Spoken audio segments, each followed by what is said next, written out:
যে একটু জুম করে দেখালে আপনারা দেখতে পাবেন যে সুন্দর একটি রবি রেখা তো রয়েছেই, আর সূক্ষ্মভাবে একটি সুন্দর আরেকটি রবি রেখা তৈরি হচ্ছে। এখানে রবির ক্ষেত্রে উপর থেকে একটা রেখা নেমেছে, এটাও কিন্তু রবির ক্ষেত্রকে যথেষ্ট সাপোর্ট করে এবং রবির শক্তিকে অনেক বেশি বৃদ্ধি করে। রবিকে বলা হয় মান যশ প্রতিষ্ঠার কারক। যাদের হাতে রবির ক্ষেত্র যথেষ্ট শক্তিশালী থাকে এবং তার সঙ্গে একটি রবি রেখা থাকে, তাদের মান যশ প্রতিষ্ঠা যথেষ্ট ডেভেলপ হয়। এরা যথেষ্ট আত্মবিশ্বাসী হয়, অর্থাৎ এদের মধ্যে কিন্তু নিজের আত্মসম্মান বোধ প্রবল পরিমাণে থাকে।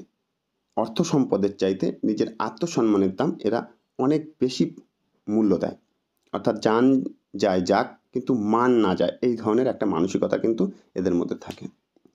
রবি শক্তিশালী হলে তারা কর্মে বিশ্বাসী হয়, অর্থাৎ তারা